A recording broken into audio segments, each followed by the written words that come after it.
Alright, quick update on the Civic. Got the fender straightened up. Mostly just knocked these mounts forward, then loosen these mounting bolts and just bend it back in place. There's a little bit of a ridge right in there in the fender still. But if you're not looking for that, you don't even see it. That'll save him some money there, not having to fix that. I went ahead and did my little strap thing here, wrapped it around, and stuffed this down inside here with it. Put my bar down through here and just pulled this back. This did not need to come back much, but I did this one first over here, got it back. I had the fender loose, got it back to where the hole in the fender mounting hole there just lines right up. See it? So that should be where it goes, but I can't be for sure until I get the tie bar and drop the hood down. I do have it square, so let me get the tram gauge. I've got the tram, got it in the front hood hinge mounting bolt hole there, running over to the tie bar mount. Drops right in there, and trying to do this one-handed, and drops right in there. So it's square right now. I'm going to get the tie bar in a couple days, get it bolted in, and make sure that that's going to fit this way. It should be fine this way, but with it square now, I may have it too far out. Not far enough, I don't know yet until I get the tie bar there with the latch on it where I drop the new hood on. I'll have the hood in about 2 days. I'm going to leave this pressurized for right now so I can try the AC once I get the radiator and coolant in it, and try to diagnose why it wasn't running the other day. I don't see any reason why it wouldn't run, but I want to try to get it running before I recharge it. That way I can diagnose it and not have to take my Freon back out for any reason. Then I'll replace the condenser later once I get the AC working, since I know it's still pressurized. What I did on this spot here, I took a bolt. This bolt hole was slightly turned in this way. I put a bolt in, just a long bolt that I've got, clamped some vice grips to it. And I've got this attachment, this attachment for my slide hammer here that slips onto the back of a set of vice grips. See if I still have them out or not. Don't think I do. Somewhere, here they are. Slips onto the back of a set of vice grips like this, and I can use the slide hammer on it. So I was able to pull it with this, with the slide hammer, with the bolt in. And then with that, you can actually rock it back either way, whichever way the bolt, the nut is turned in there. You can just rock it back straight. Then I took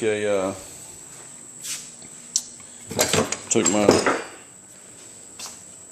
seam buster here and just slowly kind of pried this back out. This gap was closed up in this piece, and then I took the padded end of the handle, put it in there, and used it as kind of a dolly and shaped it around that with a hammer. So that's pretty close around in here. I think I've at least got the mounting points where they need to be. Also had to do the same thing on that hole there where the headlight bolts in, headlight bracket. I put the bolt in there and jerked it out just a little bit. I won't know until I get a headlight in there whether or not that's in the right place, but it should be really close. I'll be back as soon as I get the tie bar and put it in and get the front end squared up and put the hood on it. Okay, I've got the other fan put in now. I just got the shroud in from Honda today. So I just transferred the blade comes off first, then you transfer the motor over, then put the blade back on. So that's in now. Got that one plugged in, so does the other one.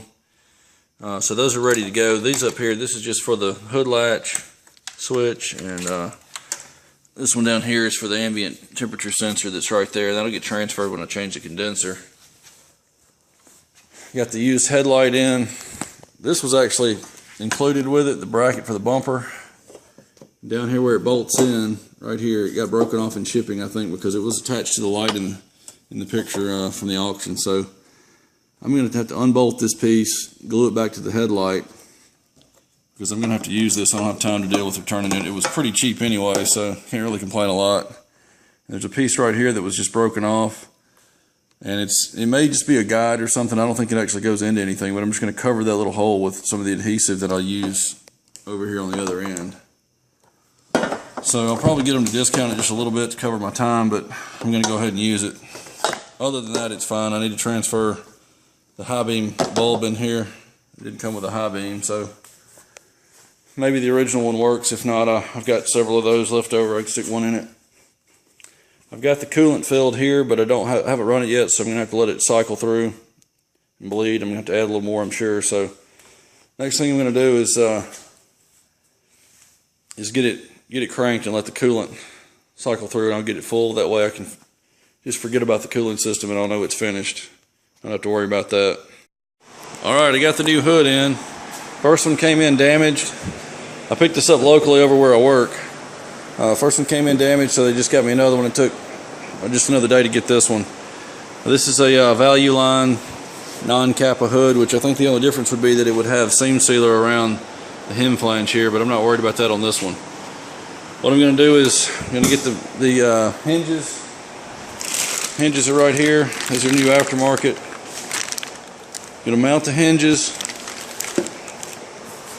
on left and right, mount the hood, get it on here. I think the support, tie bar support there is supposed to be here maybe in a day or two. Then I'll get the latch and that put in and make sure the hood drops down on it. I may have to adjust these supports here out a little more, or even if I pulled them a little too far I may have to go back in, but I don't think they're out too far. I tried to stay where the holes lined up with the fenders and I'd go any further. But what I'm going to do is mount these and the hood, make sure everything fits, get the fenders to fit, make sure the latch is in the right place, get everything square just like I want to leave it, and then I'll pull the hood and the hinges back off, and I'll put a little paint under here because there's going to be some exposed metal here because the new hinge is not going to be in the exact same place, and this was all painted together at the factory. So I'll put a little white paint in here just to cover it up, so anything that's still exposed will be covered with paint.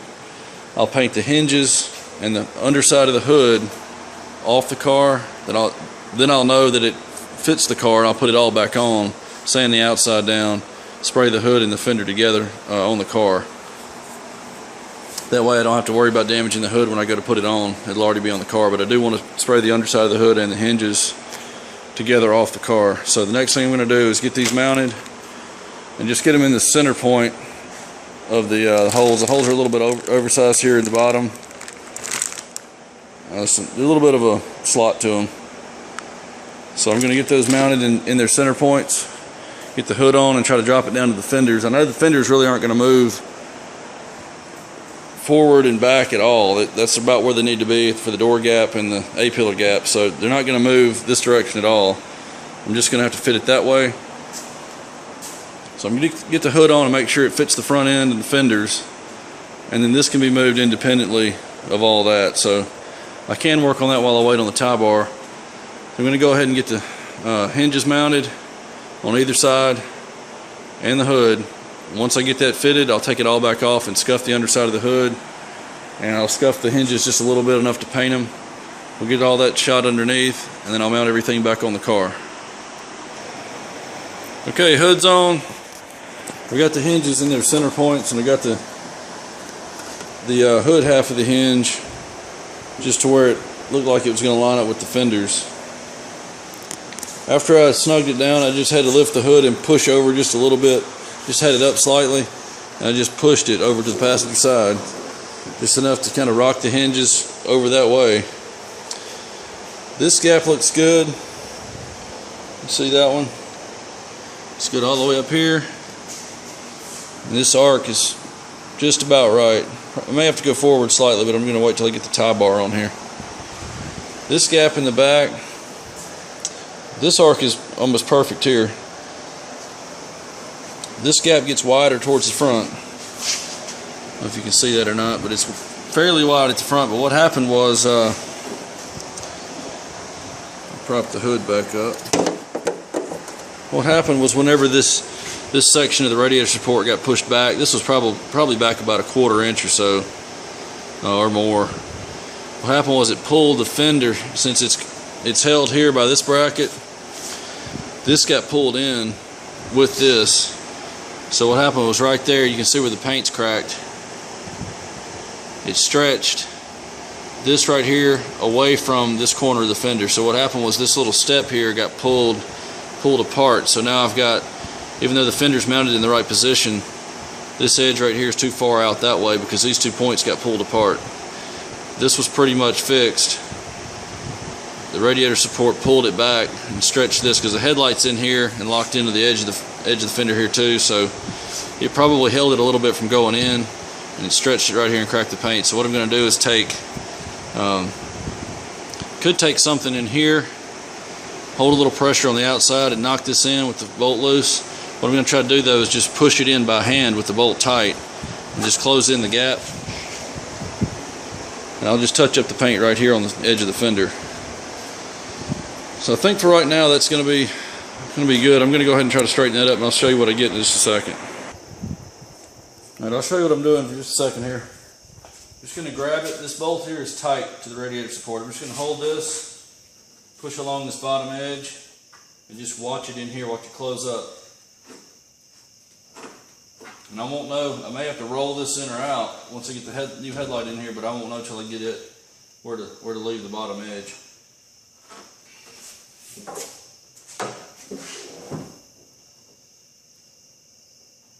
That gap looks pretty consistent there. I may just leave it for right now. I closed it up enough to where it matches the rest of it. It's really all I can do now until I get the tie bar in there and square the front end. I'm going to get some more coolant in it tomorrow and get it running. I need to drop it down off the stands here. I'm actually going to do a windshield too. I got a guy coming to do that Friday. It's Tuesday night now, so I got to get it off the stands because I can't have any tension on the windshield when he goes to put the new one in. I got to have it down on the suspension because then they'll put it in compression when I drop the car. Coming along pretty nice. I'm still waiting on the fan shroud and condenser O-rings from Honda, and I'll get the coolant and the CVT fluid when I'm there. Should be tomorrow. I'll get the thing running again. It looks like I'll guess pretty close on here. I think the hood's right, just about right where it needs to be. Let me drop it back down real quick. If I get it even with the fender, that's where I'm going to want to leave it anyway. This flush back here wouldn't change anything anyway, so I think I've got it where I want it to be. There's still a little bit of a high spot right in there. I'm going to tap that down now that I know I want to leave it here. I'm just going to sand the, not even going to grind this, I'm just going to sand this with 80 grit until I get the paint off, probably from right in here all the way around to here. And I'm just going to put some filler here. I was using this Rage Ultra, and I've still got a little bit left, but by the time I get about halfway down the can, it starts getting thick, and then I have to wonder if some of the solvents have evaporated and I'm going to throw off my mix. So I've switched to this Quantum 1, which is very similar, but it comes in a cartridge, and I can put this in an applicator gun. I found the gun. It's basically a big version. I think the same company makes it. It's a big version of the 3M applicator gun. And this goes in it, just like here in the top. And keeps you from having to worry about the mix. It's got they call a ratio check tip here, so it's 10 to 1. I'm going to put a new one in for this. This has been a little while. It's been sitting. They give you a cap to put over it, but it still dries out. It's not a perfect fit because there's some grooves on the side here. Air can get in here. But this pretty good idea. I really don't know how. I actually asked Evercoat why why it doesn't separate, because you've got a normal filler. You got to knead this tube for a couple minutes to get it mixed back in, and I'm wondering why it doesn't separate in here. Maybe because there's no airspace. I'm not sure, but I'm going to try it, go all the way through this tube and see what happens. So far it's been okay. They really can't give me an answer as to why it doesn't separate. I don't think they even know. But it actually sands really well, so I'm going to keep using it and see how it works all the way through the tube and see if anything changes as I go through this tube, and then I'll just get some more if I end up having good results with it. You can put a mixing tip.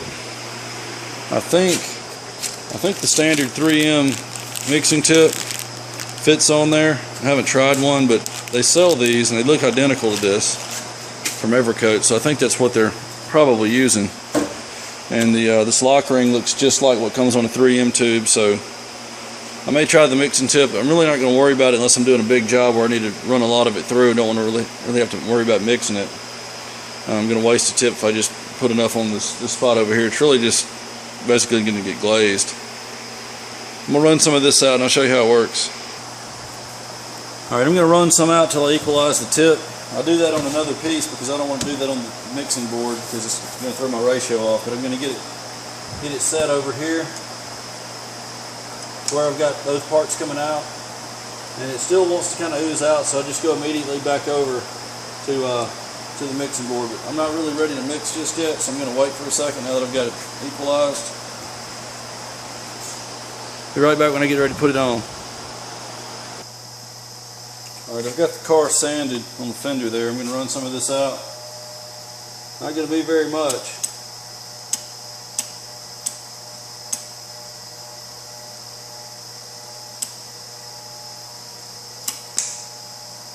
I don't like the way it came out right at the beginning there, so I'm just going to use part of it.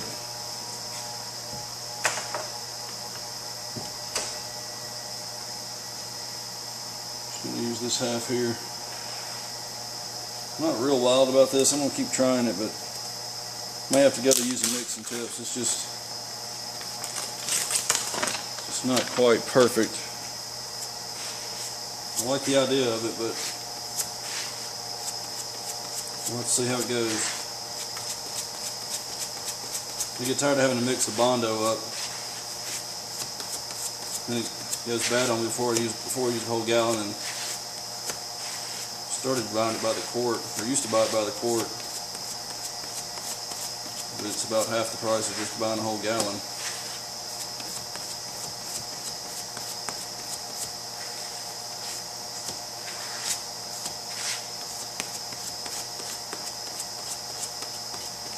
If I use the mixing tip, I wouldn't have to do this either, but I'd have to make sure that I've got the right amount coming out of the tip, have it equalized. Alright, we can go to the car now.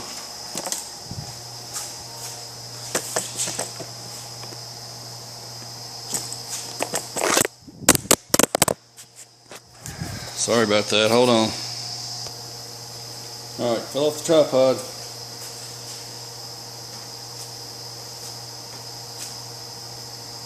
Press it in tight to begin with. Got it taped off so I don't get anything on the edges. I got to go back and sand off or get it on the hood.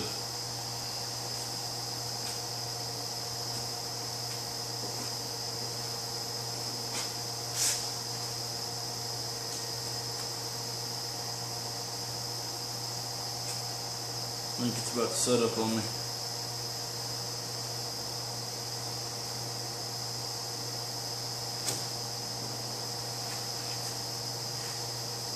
It looks pretty good. Scrape the edges. Right now I can pull the tape.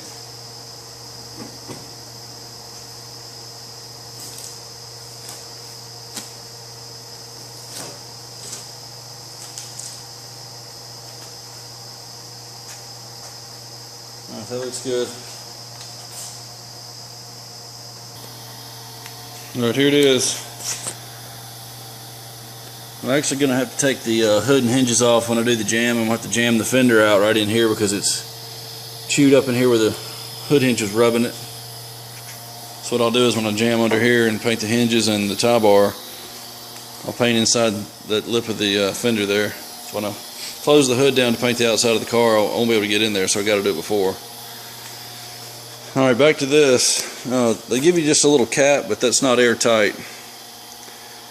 And I'm wondering if I use the mixing tips and I put the tip on, I can probably leave the tip just like I do on the adhesives for the 3M, and it'll cure right at the end because it'll be mixed and it'll seal all this off down to here, so that'll keep my air out of this, because as this sits, these fall to different levels, both of the components, so it's hard to get it back right exactly to each end there and make it come out straight, because it seems like one plunger makes contact before the other. So I may start leaving the tip on there, that way I can just let it cure at the end, it'll seal it all off and leave a tip there, and I'll just swap the tip out when I use it. Hate to use a tip for such a little bit of filler, but if I'm going to keep using this, I'm going to have to do that. It just makes mixing body filler so much easier. I don't have to need need this tube. I don't have to mix up this can because as it sits, it just separates, it goes bad, dries out. Trying to just conserve material. We'll see. All right, after I put this up, or took it out of the gun there to put it up, I looked down in here and this thing was not exactly straight in the bore. It was cocked probably 5 degrees at least. Just not real impressed with this thing. I've been using it on a couple other jobs. I think I may have used it on that red BMW door over there on the outside. I just didn't show it on the video. It's a good filler, but I may just buy the filler itself if they sell it in a quart can. That way I don't have near as much to have to mix up. And I'm doing, a pretty good job guessing, I guess, on the mix, but this is a really good idea, but I just don't know that I'm going to be able to say I like it. It's a good filler, but I'm going to try to see if I can buy it in a quart. I'll finish this one out, but of course it costs, this is not even a quart of filler here, and it costs almost as much as a gallon. Well, this is probably $30-something, but probably 2/3 of what a whole gallon of Rage costs. I may just go back to using Rage, or this Quantum one's pretty good. It locks up pretty nice and hard, pretty quick. It sands really well, but I'll just have to see what they offer. I can't remember exactly, but I may just go to a quart of this and just regular hardener, just do it the old-fashioned way, just to make sure I don't waste any of this. The whole idea is not to waste any. I think I'm wasting more trying to get the tip equalized than I would be saving trying to do this.